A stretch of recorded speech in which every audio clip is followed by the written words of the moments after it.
worried that he would not have a book that would have the kind of sting that he wanted. He was also concerned, to use Haley's phrase, about the purported anti-Semitism of Malcolm X. And so he began to rewrite words or passages in the book without Malcolm's knowledge.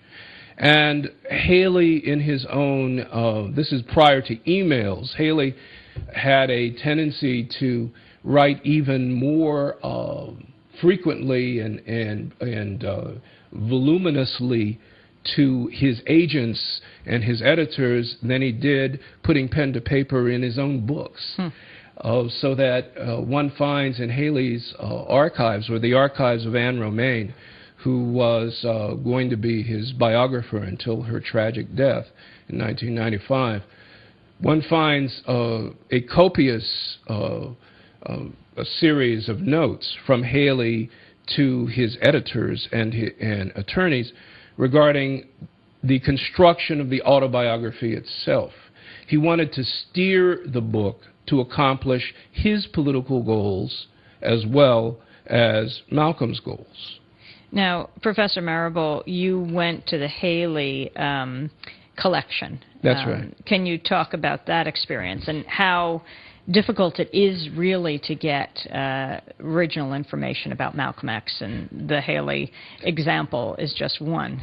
That's right. One of the striking things about doing research on Malcolm X, and I believe that most Malcolm X researchers could tell you their own stories, is that there's this paradox of the absence of critical information. Malcolm X is a person who has inspired, he's been the muse of several generations of black cultural workers, artists, poets, playwrights. There are literally 1,000 works with the title Malcolm X in them. There are over 350 films and over 320 web-based educational resources with the title Malcolm X, yet the vast majority of them are based on secondary literatures, that is, not on primary source material.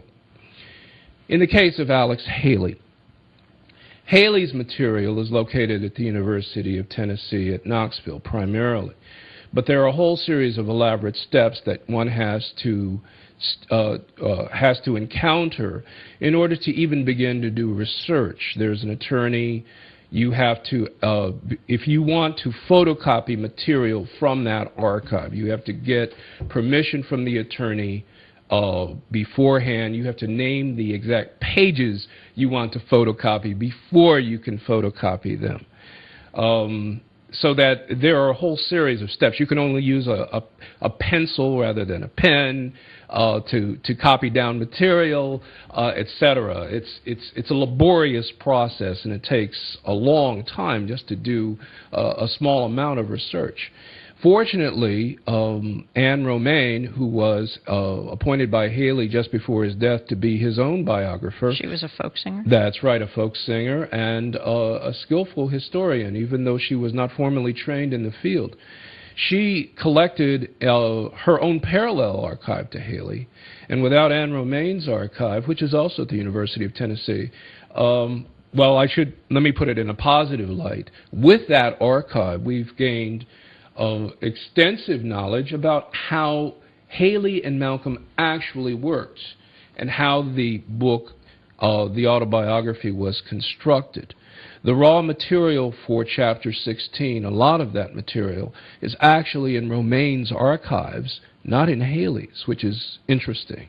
That's right.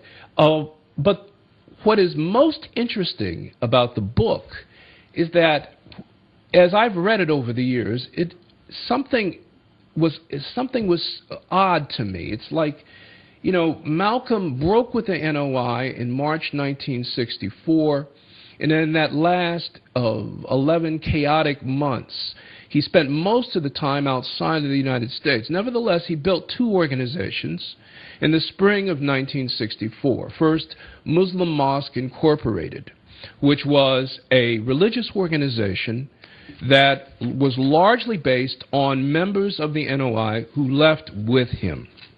It was spearheaded by James 67X, or James Shabazz, who was his chief of staff. And then secondly was the Organization of Afro-American Unity.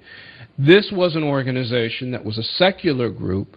It largely consisted of people that we would later call, several years later, Black Powerites, Black nationalists, progressives, coming out of the Black freedom struggle, the Northern Students Movement, students, young people, professionals, workers, who were dedicated to Black activism and militancy, but outside of the context of Islam.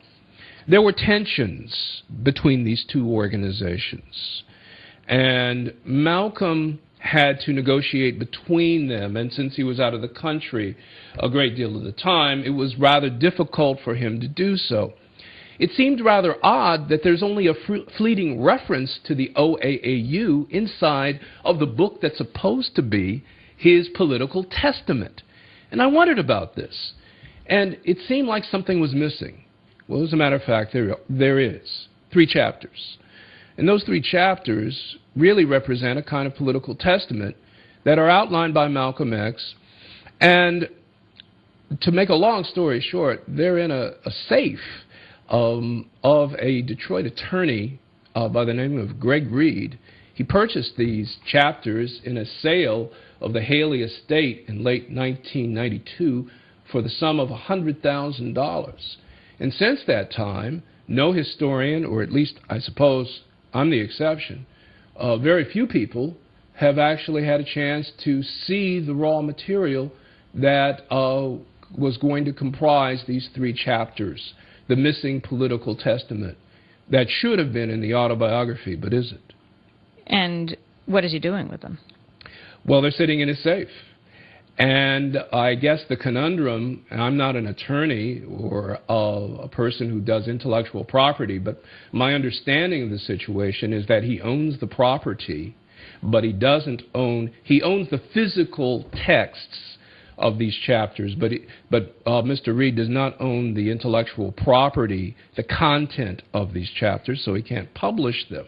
Is this the same attorney Reed who is involved with perhaps a lawsuit to do with Rosa Parks? That's right. It's the same one with the trial with the hip-hop group that's based in Atlanta. And Gregory Reed is Outkast? That's right, with Outkast.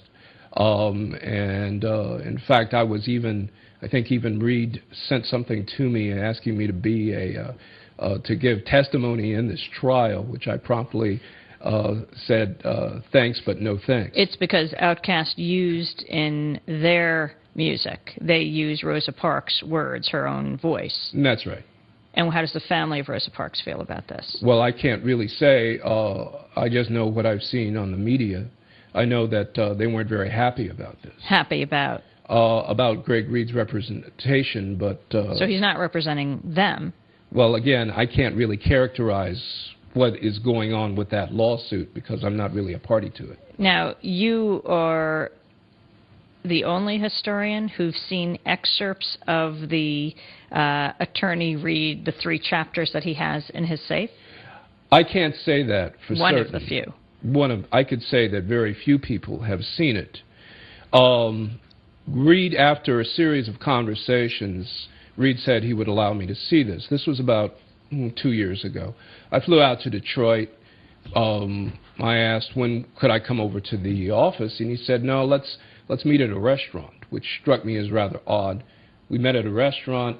He came with a briefcase, and he opened the briefcase, and he showed me the manuscripts, and he said, I'll let you take a look at this for about 15 minutes. Well, that wasn't very much time, and I was deeply disappointed. Nevertheless, in that 15-minute time, looking at the content